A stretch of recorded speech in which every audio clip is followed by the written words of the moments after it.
now recording. Yeah, that's the only thing I've ever actually heard Craig say before. He hasn't serenaded you to sleep. What? Oh yeah, yeah. He's real good at that. Yeah, That was a this is a terrible podcast, intro. man. This is where you say something, I respond to you, and then you respond back immediately with a witty comment or phrase. Okay, you said the word witty. Yet you're talking about me. You're very witty. Oh well, thank you. Yeah, I appreciate that. Hi, I'm Grumpy Dungeon Master Jay, and you are. I'm a very grumpy dungeon master, Christopher, and this is the Grumpy Dungeon Masters. And listen, um, we're playing our Al campaign, okay, and I have not been rolling hot in the past couple sessions. In Neat. fact, for the last 2 sessions, I have only rolled 2 critical hits. You've lost your mojo. You need to I haven't find it. lost my mojo. But what has happened is my wife discovered silvery barbs, and she keeps taking my crits away from me, Oh, and I don't like it. imagine that. And I don't like it. You It's know, making me mad. that's why I don't allow it at my table. It's the only fucking spell that I've banned because it's too good. It's too good. I keep going, what, critical hit, what, and then all of a sudden she's like, wait a second, as a reaction, and I'm like, don't you dare, I'm gonna cast. I was like, don't you dare. And she's like, silvery barbs. I was like, yeah. Yep. And oh, it's a first level spell, so I can do it like a million times.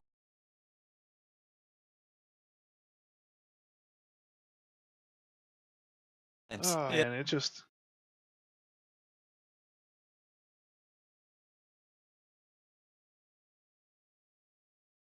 did in the bud as soon as it came out and said it's not good at my table. But now you have to suffer through the rest of the campaign with it. Before I will always allow the spell. It's not that big of a deal. For all you guys who don't know what silvery barbs is, it's a new spell that was introduced in Strixhaven. Quote unquote, one of the worst magic sets ever. Oh my god! In the book, that's one of the worst books ever in D&D. Oh my god! Which, by the way, is like, I don't know about all that. if you don't like the source book, if you don't like the source material for the source book, it doesn't mean that the book is bad. Okay? Yep. Like, I get that people don't like Acquisition Incorporated. I understand that. But you want to know something? If you ever want to run a corporation, that's the book you read to learn how to run a corporation in your game. You want to run a college of any kind of way, shape, or form, or some kind of school? Guess what? Strixhaven's the book for you. It has so much shit in there for how to run a school or a college or a university. Not everyone's going to want to have that. It's not never going to be in every single game.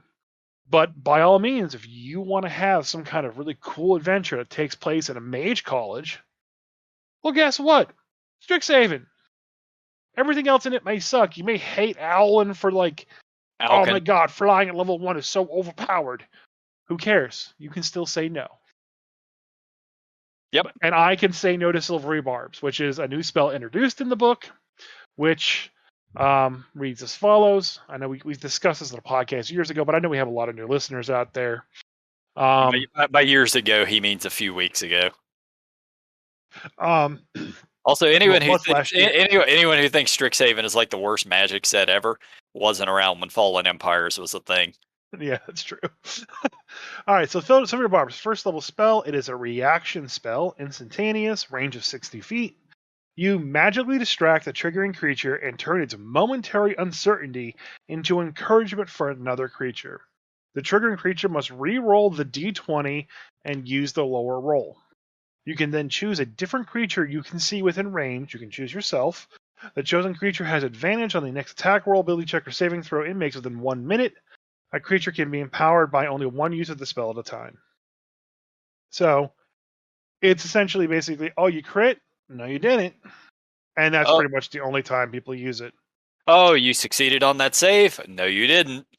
I mean, if I'm trying to get some, enchantment spell to stick or a transmutation spell to stick, I will absolutely burn a first level slot to double my Yeah. chances.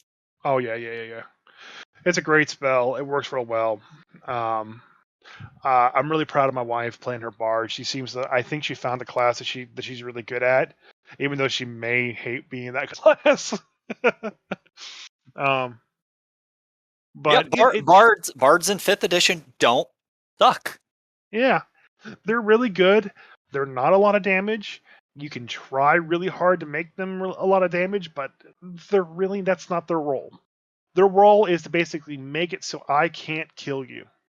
And in our session, hopefully you watch it at twitch.tv/Grumpy Dungeon Masters every Saturday at 8. She succeeded in that so damn well.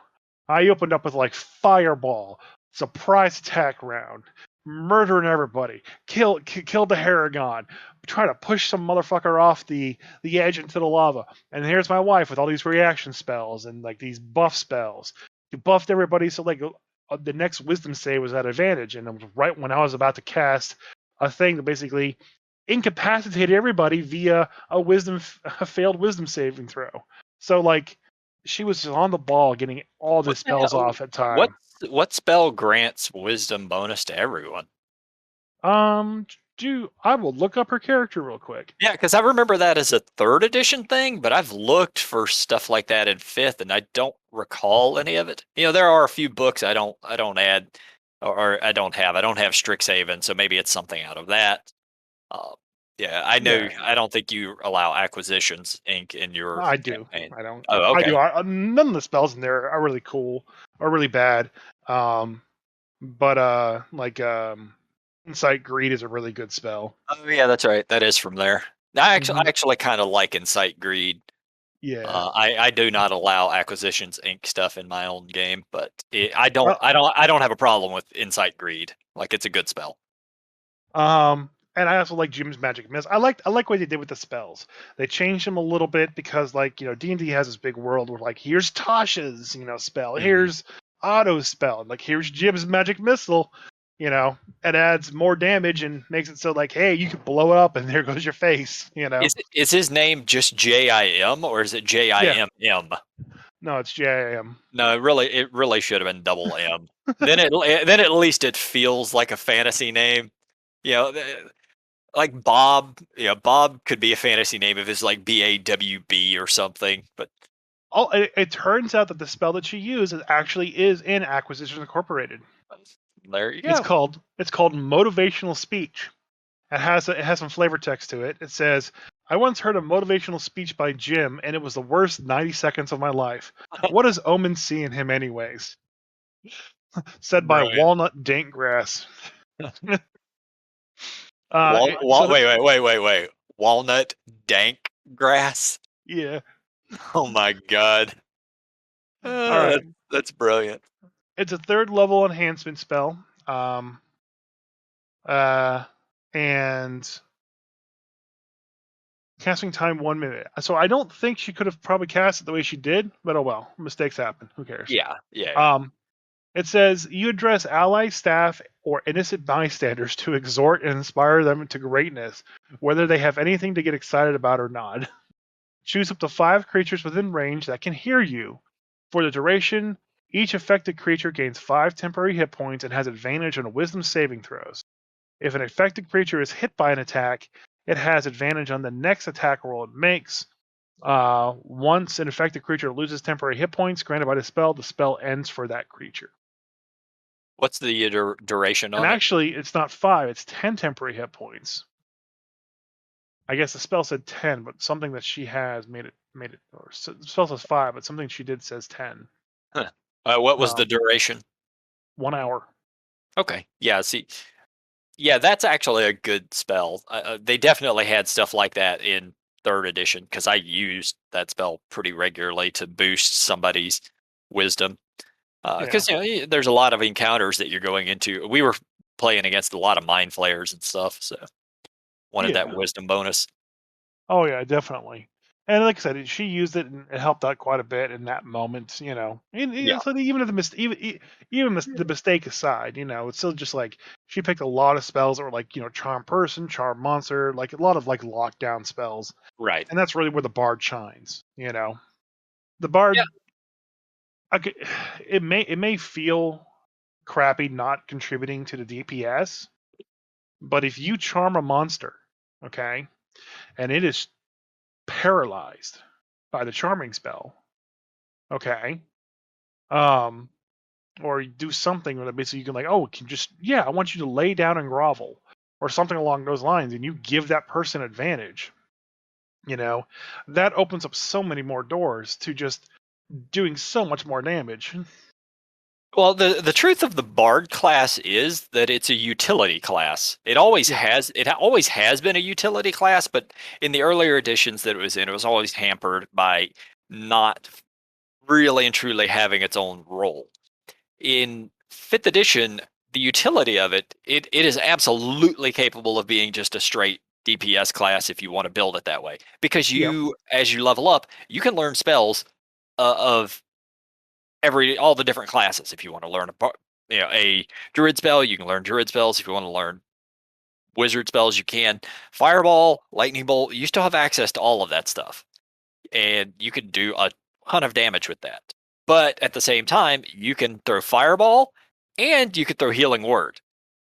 So there's not really any other class that can do that. Just pure damage on top of the ability to steal spells from other classes. yeah. At least the previous one had fireball. The 5e doesn't. Well, they have lightning bolt. I know for sure they have lightning bolt. What You can. level's lightning bolt? It's third. You can learn lightning bolt. Hell, they did it on Critical Role. First season, Scanlan. He was a bard. He threw lightning bolt all the time, Um, and it deals the same amount of damage that fireball does. It's uh, just in a uh, about that. about what? Do Hold do I on. need do I need to pull out my player's handbook right now? Because I will. Hold on. Hold on. I'll look it up here. I have it right here. Lightning bolt. Basic rules, page 225.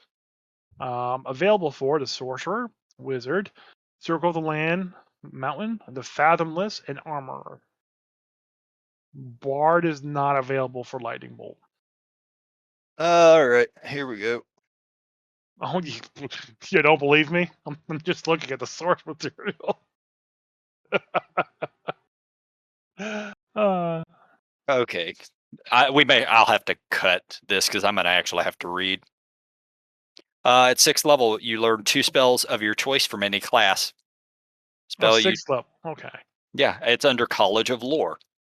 Okay. So when he gets to sixth level, he can learn a third level spell. Okay. Yeah, All right. I was just looking at just whatever spell. Okay. So it's a college, a specific college. Okay. yeah, Okay. it's an archetype. Not all bards could do that, obviously. If you went the what is it, the College of Valor? There's a couple other ones in some of the expansion ones. You might not be able to get Okay. this stuff, but the College of Lore is all about throwing magic. Okay. Fair enough. See, that's why I use a builder, because honestly, if it didn't tell me, I wouldn't know. I just figure out what I want to play and then I read it and figure out what it can do.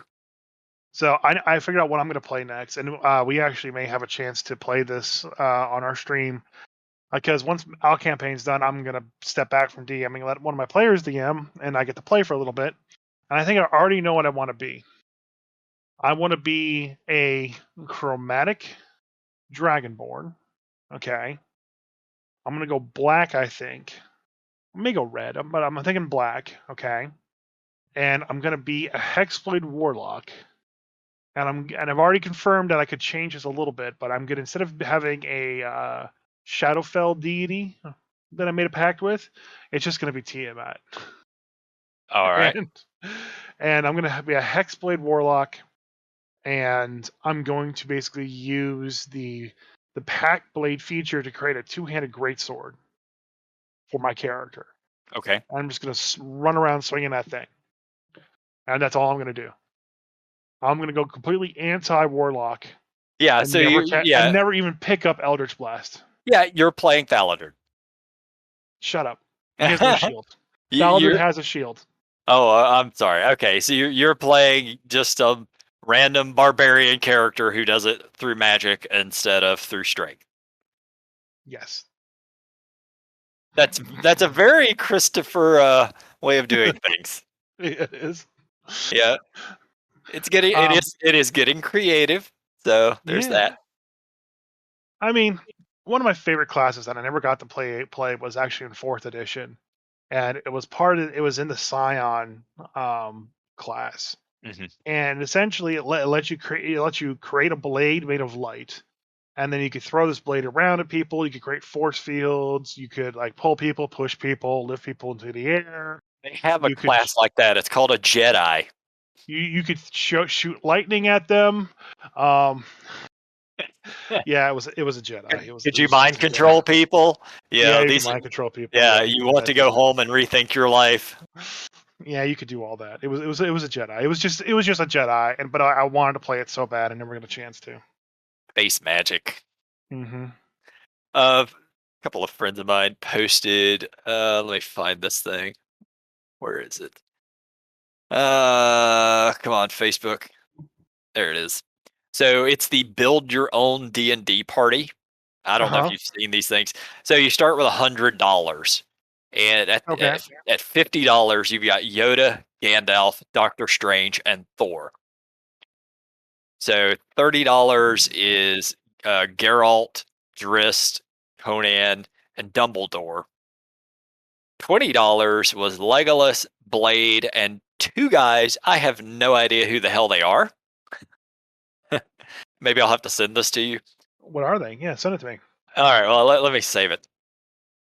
And at the $10 mark, you have Jack Sparrow, Indiana Jones, Liu Kang from Mortal Kombat, and Chewbacca. And you had to build your D&D party out of this. I went with the Oh, three. I went with a simple three-man party. I went with okay. Yoda, Drist, and Blade for $100 total because I get fucking space magic and two unstoppable killing machines. Yeah, I'm going with if I'm making a party here with based on this, and I want to just win. Okay. Yeah. I'm basically I'm I'm buying Doctor Strange for 50. I'm Mm. buying Dumbledore for 30. Okay. Yeah. And then I'm assigning those two to solve the problems. And then I'm spending the last 20 that I have on Jack Sparrow and Chewbacca, and we're going drinking. That's a fair combination, actually. Like, I don't have to do anything when I have the fucking Sorcerer Supreme and Dumbledore, who, for all intents and purposes, is the best wizard in that franchise. Okay. Yet he still got killed because he was not able to outthink the bad guys. But it doesn't matter. That's what Doctor Strange is there for, okay? Yeah. So you put their two heads together to go basically create whatever wisty magics, okay, at the end. And they'll figure out the problem. If it's really that big of a problem, Doctor Strange will just fuse with whatever horrible demon deity that he needs to go off to fight World War Hulk with Yep. and lose. But anyways, they'll probably both win. Okay. And I'll just get sloshed with, Captain Jack and Chewbacca. The truth is, you could probably spend $10 and be perfectly fine. All you do is get Captain Jack Sparrow because his massive ability of luck is going to see you through. Yeah, but scurvy. He didn't die. Yeah, but he never got scurvy. They all have scurvy. Who the hell are the two guys next to Blade? Do you have any idea? Because I'm I I'm don't I'm recognize them. I'm guessing that's one of those CW shows with all like the fancy hot kids, Yeah, like the dude on the left next to Blade, I kind of figured he was probably from Supernatural or something because he One of look them is. yeah, he looks like he's from that show. I didn't watch Supernatural, I so I didn't don't either. know who Yeah. either of those guys are. I'm definitely not buying Geralt. Okay, if I had to put Geralt versus Conan, I'm going for Conan. I would probably go Geralt over Conan. Um, You're putting Geralt versus the Terminator. no, Conan, not the Terminator. Conan. If It, that was it, the if it, it was doesn't, it doesn't it doesn't matter because all of Arnold's characters are just the same thing. yeah, but okay, while they're using Arnold's picture, I'm thinking more traditional Conan from the novels. No, Yeah, that's the Arnold Schwarzenegger, Arnold Conan that they're using there. yeah, So but even the second that girl slashes into him, there's just going to be the T-800 under there. that's not true. That's not true at all. The Yes, it T-800, is. no, T-800 is a different movie. It's not the same damn thing. It's not even in No, the it same is. universe. See, listen, Skynet sent the androids back so far in time that they crossed dimensions. And so then the Arnold robot showed up and like, oh, I got to kill John Connor. Oh, there's no John Connor. Oh, I guess I have to pick up a sword to become Conan then. That's how it happened. It's in the comics. Oh, okay. Yeah, all right, sure, man. Sure. If that was the case, then you initially would have probably picked the T-800 over Dumbledore. Actually, technically, if you really want to get into it, you definitely want to choose Dritz because now he's like an extra planar deity that can warp reality or That's some what I shit. said. I don't Yeah, know. you pick him because he's an unstoppable killing machine, Yeah. Because the writer says so. And he's $30. He's only $30, man. Yeah. I had to pick Yoda because space magic, and it's not like you can actually kill him. The, He pr- just the problem with the space magic, and this is a very well actually moment for me, well, is actually. there's no midichlorians outside the Star Wars galaxy. So his Okay. powers wouldn't have any effect outside of anything that's not in that universe. Yeah, Doctor Strange was he was right on par with Yoda. I just wanted to say the words space magic. So, Space magic. space When in magic. reality, all it is just like I can talk to bacteria. Yep. And they listen. This midichlorian's name is Steve. This midichlorian's name is Charles. So yeah, we've come far away from silvery barbs. Oh, yeah, that's right. We were talking about silvery barbs and why it's the most broken spell of all time. Yeah, no, but she's doing a great job with that, and it made it. I had another very grumpy moment this past week. Um, I'm in doing Adventures League, okay, Hmm. and I show up, and 9 fucking people show up for the table. Yep. All right, and I'm just like, shit. And I'm in focus mode. I can't like play or like goof around or anything like that. I'm just focused on there's Running now 9 people. 9 people, and I have to run the game for them. So my brain is pretty much just shot ahead of time. Okay. Um, and not only do we have to run it for 9 people, I decided that this would be the great time to start Rime of the Frost Maiden. So pretty much everybody, except for like 1 or 2 people, decided to make brand new characters. And Right. so I had to give them the associated things that you give somebody when they start Rime of the Frost Maiden. And I decided to do the same opening as I did for my campaign online, which was start them off by seeing a human sacrifice at the very beginning of the campaign and set the tone right then and there. People are dying. It's cold. Everything sucks. you Yep. know. Yeah, that's Rime of the Frost Maiden. That's right with the Frost Maiden. And it's really hard to do anything. It's hard to set up a story when it has 9 people. I had to spend the first hour looking at everybody's character sheets and giving them their backstories and helping them flesh that stuff out.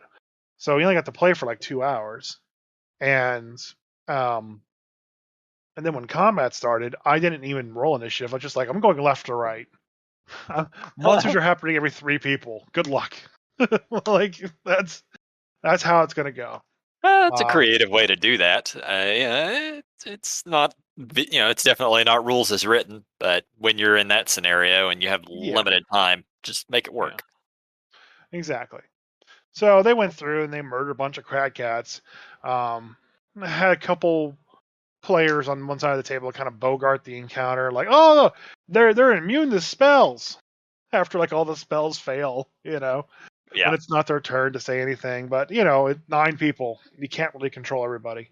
And I understand that everybody wants to get there and be doing stuff, but when you have 9 people at the table, everybody needs their moment. Yep.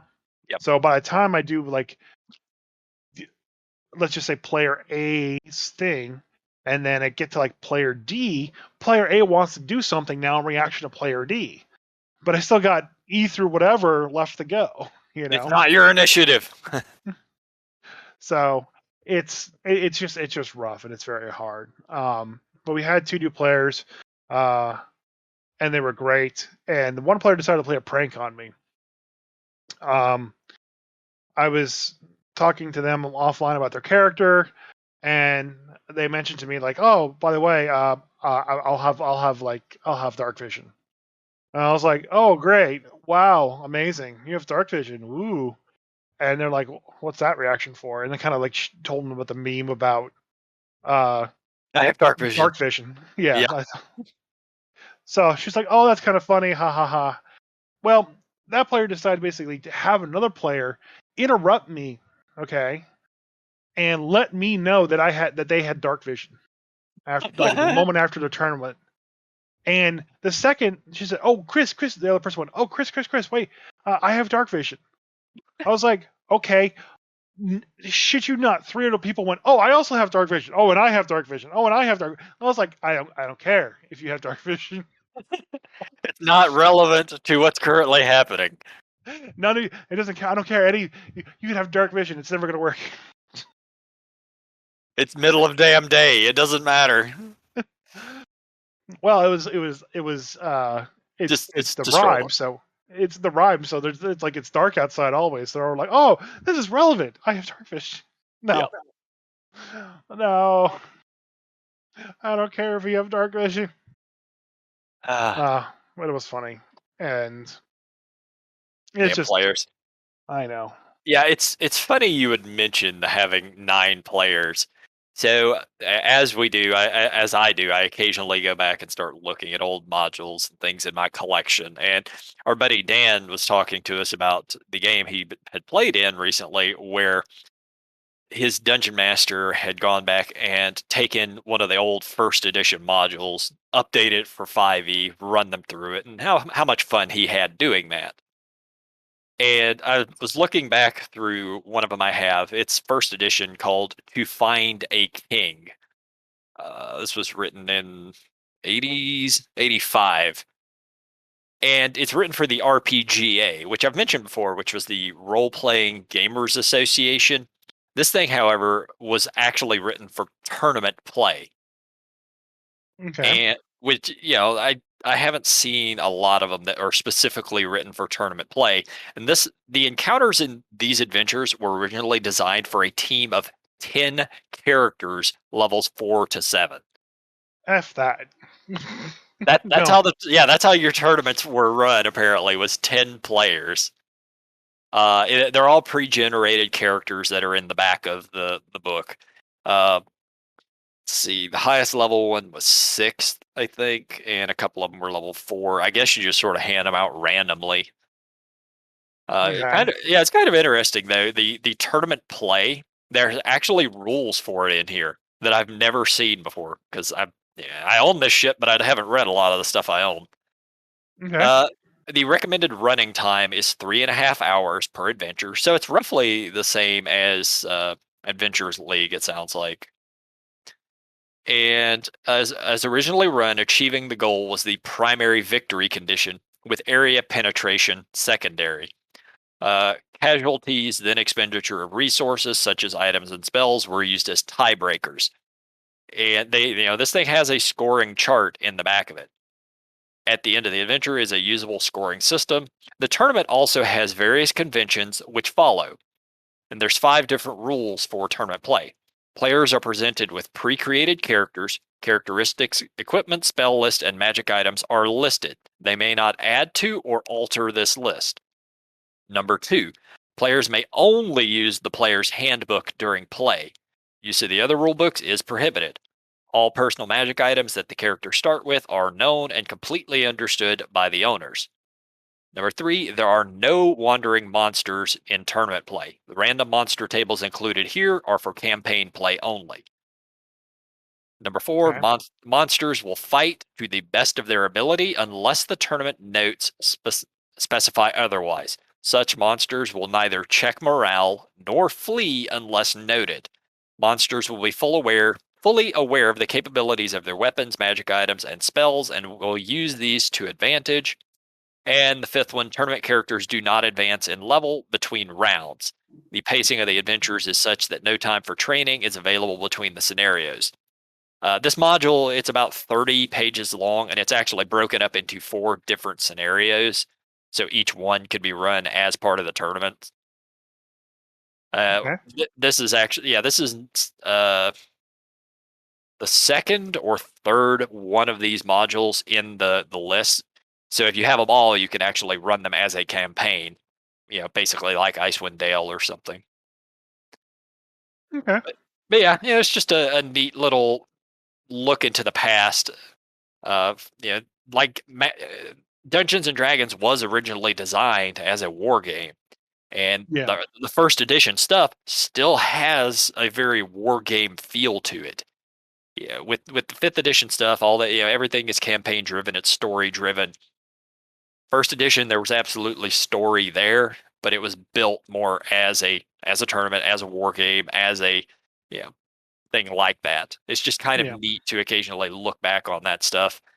I, I know Dan said he had played through it recently and had a really good time with it, and it kind of makes me want to go back and start doing that, taking some of those old modules and just sort of rewriting them for fifth edition rules and then running them. Yeah.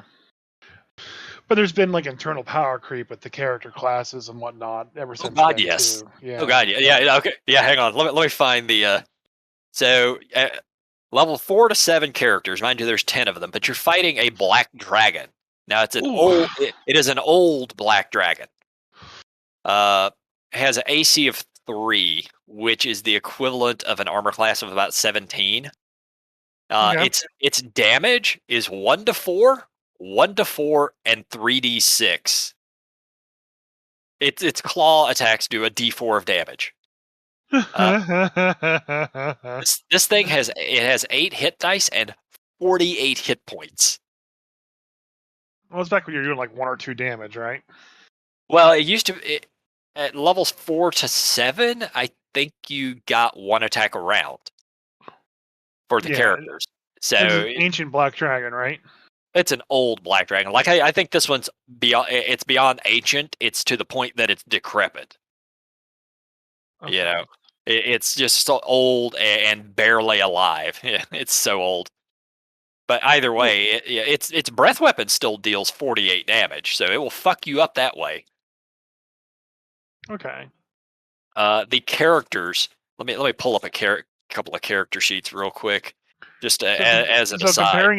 comparing it to the Wormling, then Yeah, um, Wormling had 33 hit points, 17 AC, um, and it has a 1 bite attack, and it does 9 damage. No, 7 piercing and 2 acid.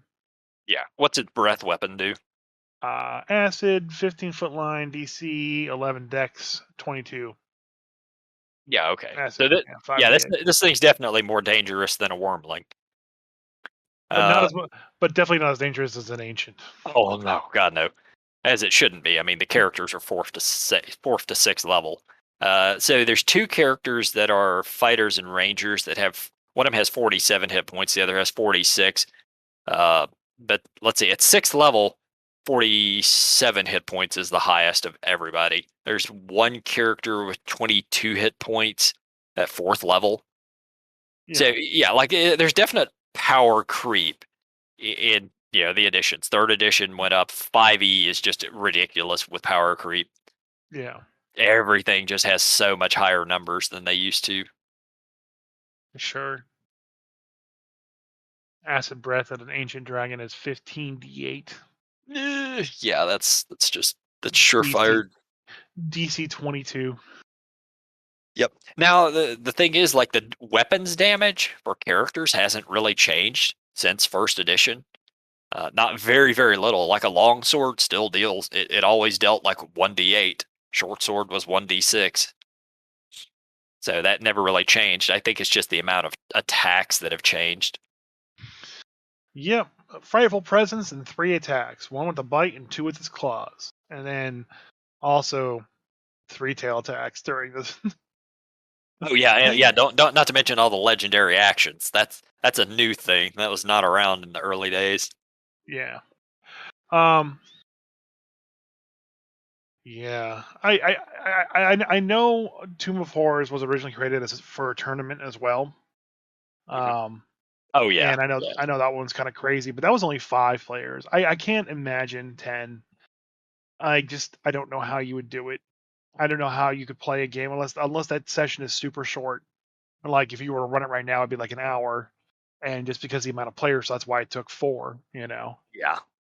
But I mean, I don't know. It's kind I of mean, crazy. I've run 9 regularly, and I've run as many as 13 before. And obviously, I'll never do that again. I have a very hard rule of 6. That's my max. I don't run more than that anymore. It's doable, but it really you cannot run a campaign like that. No. You could run one shots like that because they don't matter. It's yeah, oh you screwed something up or you get distracted, whatever. It's a one shot. Trying to run a campaign with more than 6 people is like pulling damn teeth. It's so hard. Yeah. I'm gonna have to figure out the solution to that problem. There's a couple players that want to start learning how to DM, and you know, if that's the case, I'll just walk over, pull off the starter kit, and go. Yeah. You're gonna play Lost Mines of Fandelver. Good I luck. mean I mean that's how you do it though. You have to you because you're running Adventures League, you just need more DMs who are willing to do it there. Uh Yeah. Dungeon Yeah. masters are few and far between. Dungeon masters who are willing to run Adventure League every Wednesday or even harder to find. Mm-hmm. Yeah. I mean, I am very lucky with the play group I've got. We have 2 very consistent dungeon masters. We have 2 other people in the group who have dungeon mastered and can dungeon master. Every once in a while, they run one shots and stuff for us. Yeah. So that's 4 people out of my play group that are capable of being a dungeon master. Yeah. I think of out of my home personal play group, everyone but my wife has DM'd of some sort. Mhm. You know. So Keep trying to get Jacob to do it, but he doesn't want anything to do with that. I was wondering if that's the guy that doesn't want to DM Yep. Oh yeah. Slacker. Yep. It's definitely him. He'd rather kill zombies with us, but not run dungeons. That's All right. right. I'm calling you out. So there's one last thing I want to talk about on the podcast. Um, and we talked about this in length on the Twitch stream on Friday when I was prepping. Uh, Grumpy Dungeon Master Panda was on, and he went out of his way to derail me from making the map that I needed to make. And essentially, we were talking about just random things. And then one of my players who was watching the stream um, brought up Tidal Wave and what our ruling on Tidal Wave was. Okay. Okay. So And Tidal Wave I've read the spell, but I still don't know where this is going. So have at Tidal it. Wave is a third level spell. Instantaneous, casting time of 1 action, of a range of 120 feet. The spell reads as follows.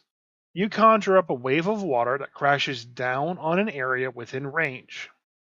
The area can be up to 30 feet long, up to 10 feet wide, and 10 feet tall. Each creature in that area must make a dexterity saving throw. On a failed save, a creature takes 48 bludgeoning damage and is not prone. On a successful save, the creature takes half as much damage and isn't knocked prone. The water then spreads out around the ground in all directions, extinguishing unprotected flames in an area within 30 feet of it, and then it vanishes.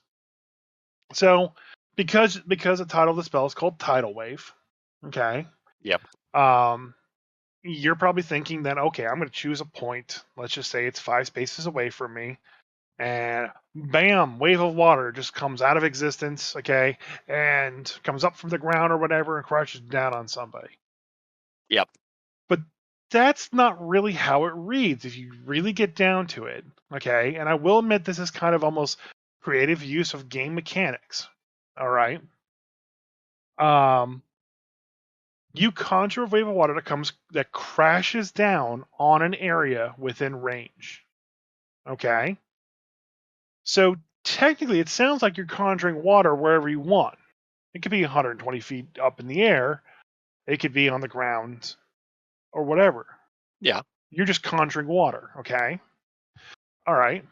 And the area of that water that you create is 30 by 10 by 10, right? Yep. Okay. And then it comes crashing down, right?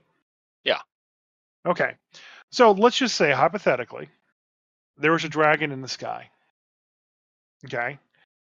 And he is 30 feet above me. And I conjure a tidal wave above his head, okay? Hmm. And the water crashes down onto the dragon. He fails his save, he's knocked prone, okay?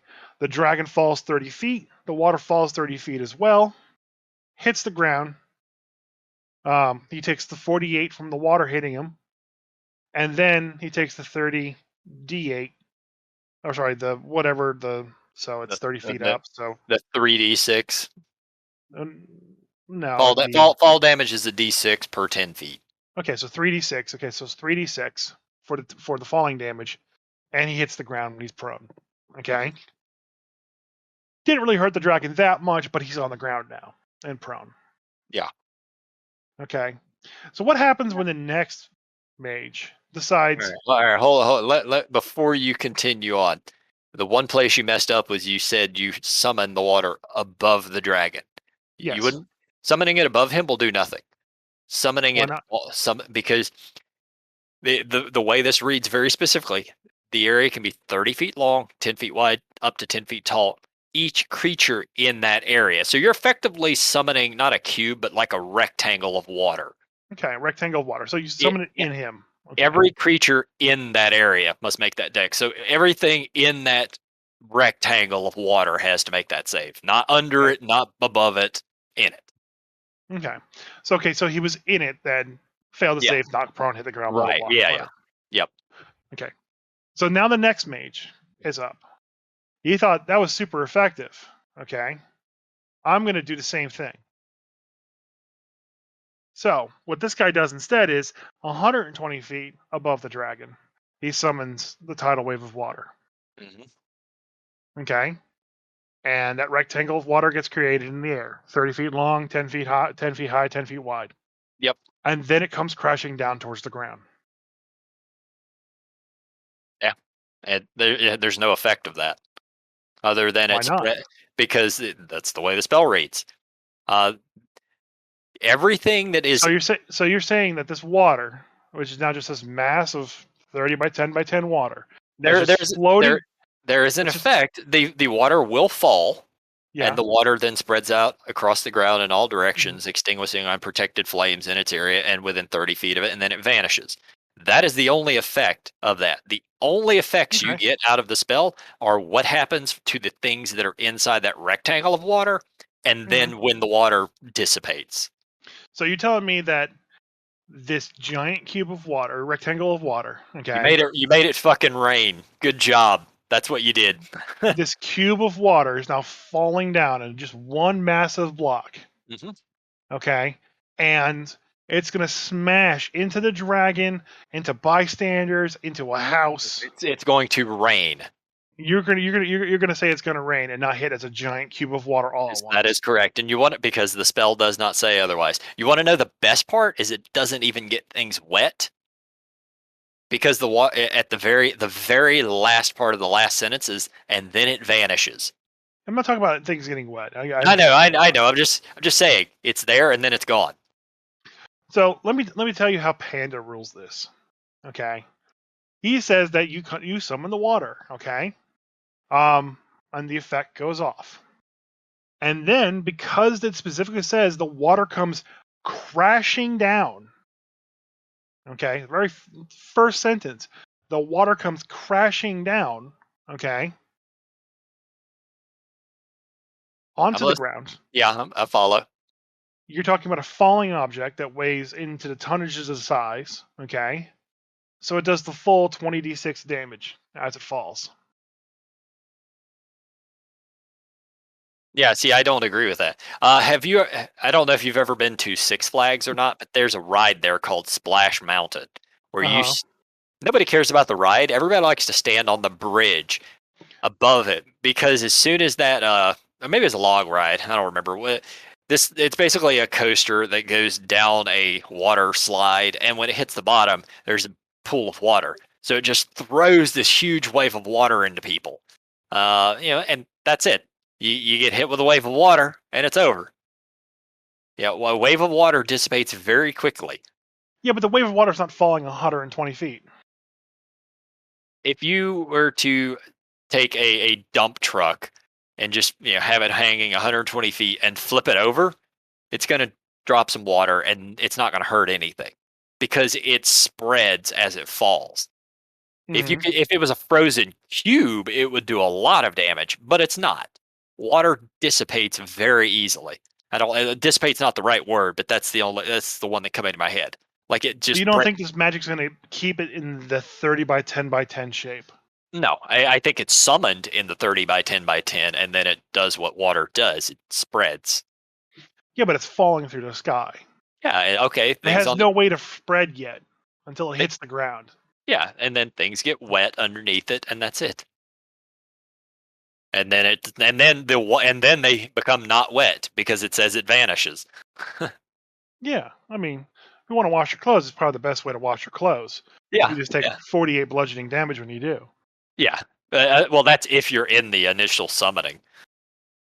If you conjured it 120 feet above your head and then dropped it, you're just gonna get a nice good rinsing.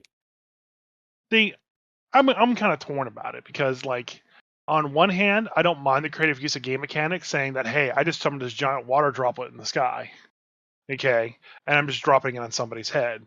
And you're saying that it's going to instantly disperse and spread everywhere, which would not happen if you drop a giant I'm not thing of saying water in the I'm sky. not It's going saying to well, hit and hit ru- hard. rules as written, it's going to do nothing. I'm going on rules as written, especially when it comes to spells. You Hmm. kind of have to. You know, it. I understand getting creative, but if you, I've played through a lot of the earlier editions, and there are a lot of spells that aren't specified how things work, and people will get creative with those, and they will find ways to absolutely break them. Yeah. If I'm able to do this the way you're talking about, oh yeah, yeah, it's a dragon killing machine. I hit them with this tidal wave, 120 feet up in the air. I silvery barbs their saving throw. Good callback. Yeah, I silvery barbs the saving throw so that they, you know, almost certainly are knocked prone. They then fall 120 feet. Yeah, and then they would take the another 48 of water falling damage on top of the initial 48. Not like that. That's not how this is going to work. It See, just can't. the way I look at it and the way I read it too is like if you create that water, like you said, you summon it in the dragon. The dragon's up there with the water. Okay, that block gets hit by the tidal wave. He takes some bludgeoning damage from the water, and then the water has to go someplace. Okay, Yeah. the Uh, water's going to come crashing down. It's not going to sprinkle down. so here's an example of what I'm talking about of allowing players to get too creative with shit like this.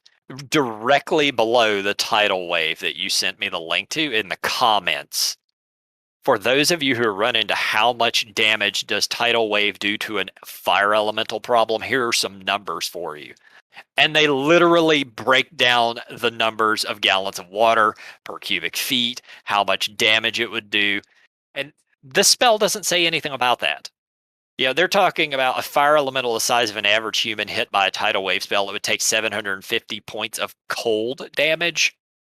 But No, that tidal wave says nothing about that. But that's a player who's getting creative with it. And players will do that if you allow them to. fire elemental. Fire elementals probably, I don't even know, but they probably take double from. No. So fire elemental has it built into its stat block. It says every 5 feet the elemental moves in water, or for every gallon of water splashed on it, it takes 1 cold damage. Yeah. So yeah, they were very specific in having to include that with a human size um, humanoid fire elemental. So Panda, we're talking about tidal wave, and Jay is calling you out, saying you are absolutely totally wrong, 100%. And how dare you say that it would fall and hurt anybody? Oh, here we go. All right. Hi, Panda. Welcome How's to it the going? podcast. Good to have you back on here, buddy. Thank you, buddy. So, what's the problem with Tidal Wave? Okay, so send him the link. That way he has it pulled up so we can properly go over it again. He probably has it from when we discussed it like last night. No, most likely. All right. So rules as written. The way the spell is written. Yeah. All right. Yeah, not getting creative, not going out of bounds of how it is written. The spell, anything within that rectangle of water as it is summoned up, that's the only stuff that's going to take damage. Because Sure. that's how, yeah, From the effect of the spell. that is correct. Correct. And then when the water falls, things will get wet, and then they will not be wet because the spell vanishes. Anything within that initial damage, that initial rectangle, they have to make the save or fall prone. That's it. Are you saying that this magical water is weightless? No, I am saying it as rules as written, as per the spell. As rules as written, all the information that they have given us for the effect of the spell is accurate. What you hit with it takes damage from the spell effect of that amount, and that's what you hit, and that's what gets knocked prone. However, the water will still fall. The water still has weight. The water will hit the ground before it ever dissipates. Therefore, object having weight hitting ground will do damage. Except it's water. Water disperses around things very easily. If you drop something, if you drop a swimming pool full worth of water on top of a human being, you will fuck them up. You're not going to make them wet. You're going to fuck up their day. It is, when you talk about a 5-foot cubic square of weight, I believe that we did a little bit of math on this the other day, and 5 cubic feet worth of water was something like 300 pounds. So you have 300 pounds of weight in a 5-foot square that is going to hit down onto that spot. Weight doesn't change just because of the density of the water, or just because of that. I mean, it's going to hit. It's not going to smush them into a pancake, but it's going to hurt. Maybe. But there is rules for falling objects that weigh 300 pounds or more, being that it takes max damage after 10 feet. Yeah. Once again, rules is written as per the spell. That's all it does, period. End of story. That is what the spell does, yes. So, and then if you continue on with rules as written, it then becomes a falling object that does damage. I disagree on that. I mean, the water exists. The water has weight. The water will fall. You weren't here for the initial or the other part of this. Uh-huh. It's allowing players to get too creative with a spell. I agree. I would never fucking allow this. Yeah, okay then. So it's a moot point. I'm just saying that rules is written. That's what it should do. But I will, as I said, and I even said this the other day, this is always overridden by the overwhelming power of the main rule, which is the GM can just say no. Yeah, I mean, if that's the case, then you don't even have to go into the bandit hideout. Just drop a fucking tidal wave on the central house, and everybody in there died because the whole house came crashing in. No, we were comparing this to Tsunami, the 8th level spell. Now Tsunami's a whole other story. And the thing actually, it's less effective. It's less effective because how it reads much more to like the argument you were saying with like the water not having an effect or anything like that. Like gravity never affects Tsunami. Yeah, because you have to summon it on the ground. And it only moves as an effect of the spell. Yeah. And no point does it say anything about it falling and dissipating once it hits the ground. Yeah, so like you summon a Tsunami in the sky, it just moves forward 50 feet until it equals out, and then it just disappears. It never actually falls.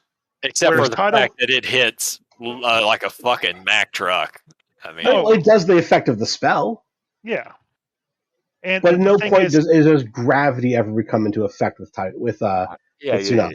Yeah, you're not getting creative. At no point is it ever a falling object. It's just a Tidal is the wave is a effect of the falling spell. object. And that's the big difference. Tidal wave is a falling object, tsunami is not. I'm trying to find the actual wording of tsunami. There it is. Yeah, it's the size of that thing, though. I mean, Oh, it's yeah, no. 300 feet long, 300 feet high, and 50 feet thick. We've talked about it on the podcast. That's literally how you drown the entire Underdark, is with tsunami spells. Yeah. But it doesn't actually fall. It just moves Yeah. forward 50 feet away from you and then dissipates. It doesn't actually fall at all per the spell. Yep. Whereas Tidal Wave specifically says that it falls and crashes on the ground and just screws up Cindy Luhu. Which, if Yep. you're following on Facebook, that's the reference to this. Of course, talking about. the problem with this is that spell ends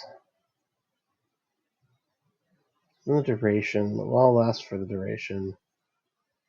The end of blah blah blah. At the end of the turn, wall's height is reduced, so it slowly sort of fades away. Yeah, It also Spell moves away from ends. it. it's The there problem for. is you can't even drown anybody with this spell.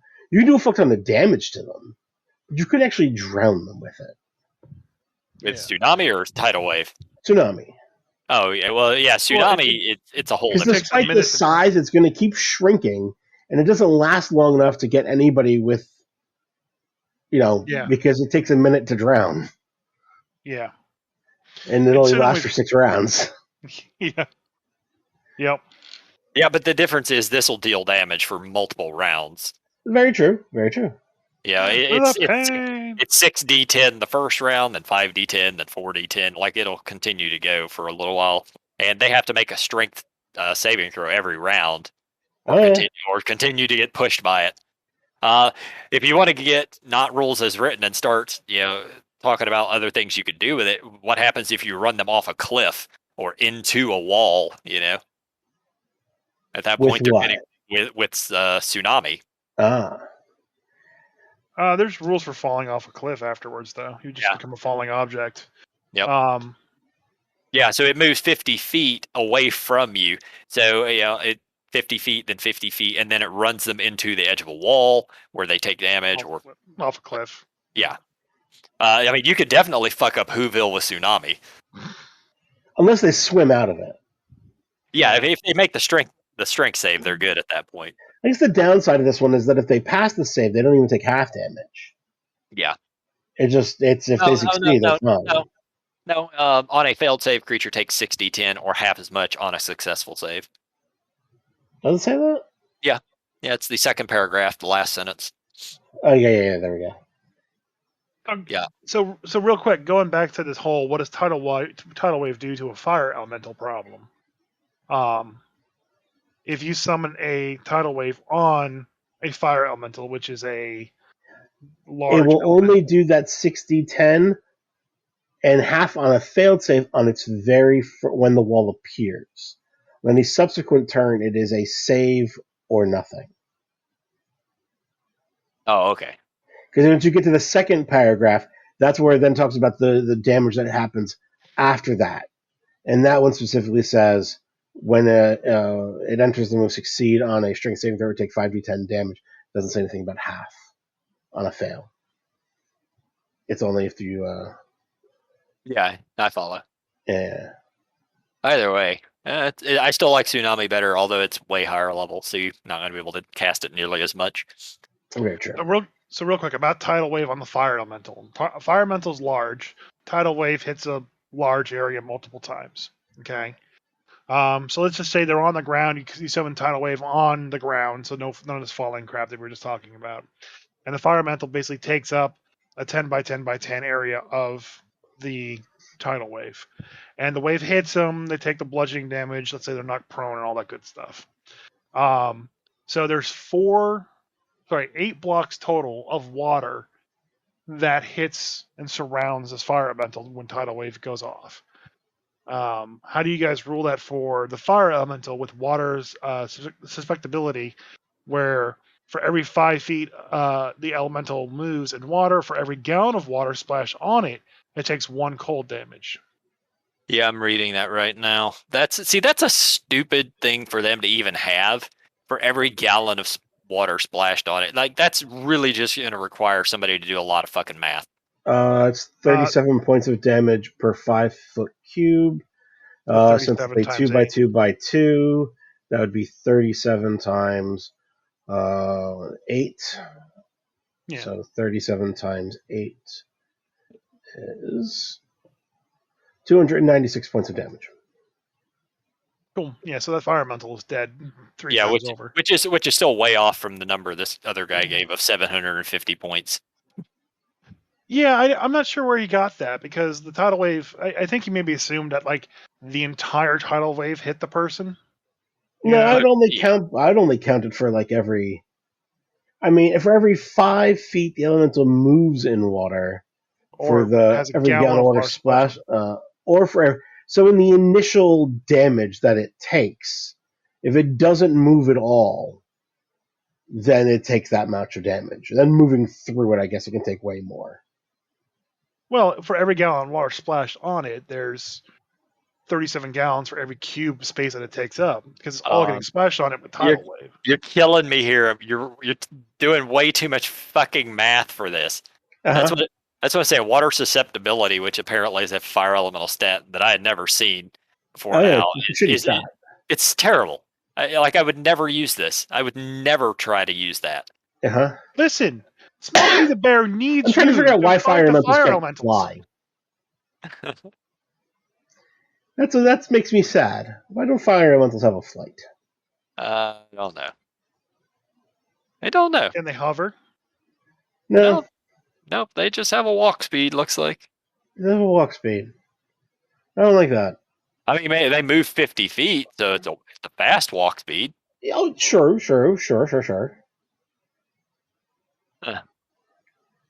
Anyway, I don't know what else to say about that. I would never use water susceptibility. I'd have to figure out some other method of figuring out how much damage they took. So all I've learned from here is that you're not a fun DM to let me do crazy stuff with my spells. Well, I'll let you do crazy stuff with your spells if it falls within rules as written. Yeah, it's rules of written. Waterfalls, falling damage is the thing. We're going to be here taking out sailboats, defeating the galleon of oncoming pirates by ourselves, while you can just go take Yoda and Space magic Ritz and play Yahtzee or whatever the hell you wanted to do. I get motherfucking space magic. What? And here, real quick. So we talked about this earlier in the podcast. I'm sending you the image right now on our Grumpy Dungeon Master Discord. Please join the Grumpy Dungeon Master Discord if you haven't already.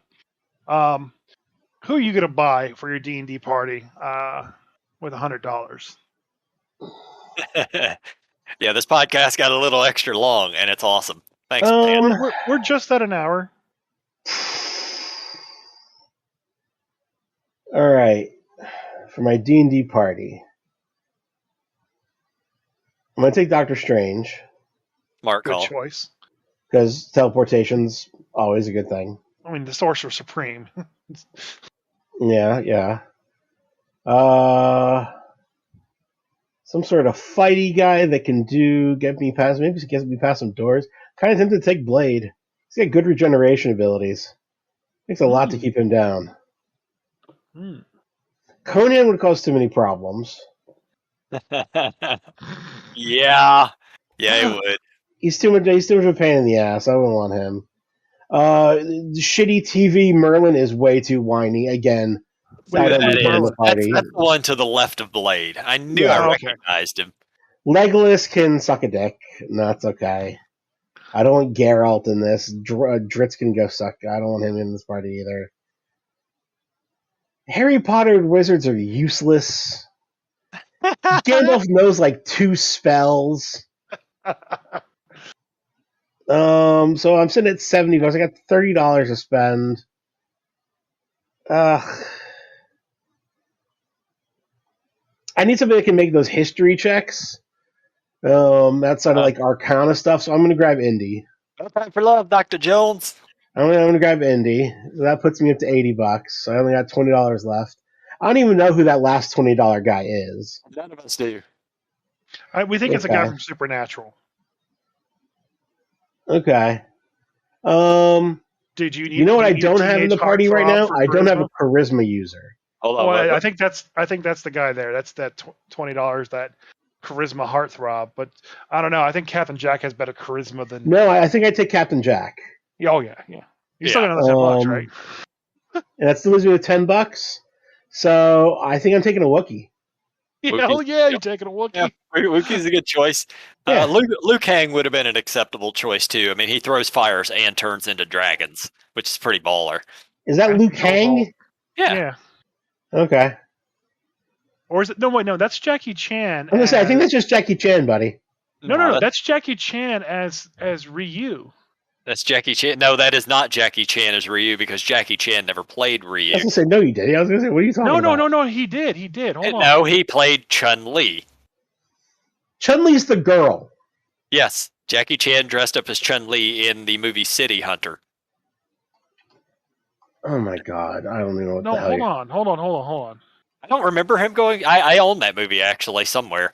Okay, he definitely has dressed up as Chun-Li, and that's just okay. No. Sure.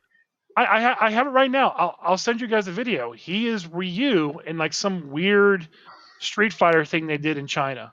And Yeah, that's gonna be from City Hunter also. Yes. The thing was, it was a weird fucking movie. I don't remember the Ryu part, but it would have been the same fight scene. He starts off, and him and this guy are fighting, and Jackie gets punched into a Street Fighter 2 video game machine, arcade machine, and then things go weird, and he pops up as Chun-Li, and Honda. the other guy I think was Guile or some shit like that, and they get into a fight, and then I guess they swapped at some point to Ryu and whoever else. I don't know. If it was like Tai Chi Master Jackie Chan, I might want him, but nah. Yeah, I could have okay. sworn that. I thought it was Liu Kang. It still looks like Liu Kang to me. But All right, so there you go. Doctor Strange blade with a Captain Jack, an Indy, and a Chewbacca. All right. Good. Well, that's good. That rounds it out. We're done. Thank you, Panda, for jumping in and helping us with the conversation. yeah, my purchases were Yoda, Blade, and Jurist because I get space magic and 2 unbeatable killing machines. I just fucking don't want to see Dritz's face. Yeah, well, he's been written as a superpower in all of the books. Now, admittedly, are you using original 5e Yoda rules or using the new racial Yoda rules? I am using because in the original, you'd only have like a 25 movement speed. well, that 25. If that, honestly, you should have like a 10-foot movement speed. He's going to have a 50-foot movement speed because he's going to ride on Jurist's back. I'm in I don't think Dritz wants to carry his ass around. Bye, Craig. Bye, Craig. Bye, everybody. I'm southbound and down. All my rolls are crits. It's time for me to hit the bricks.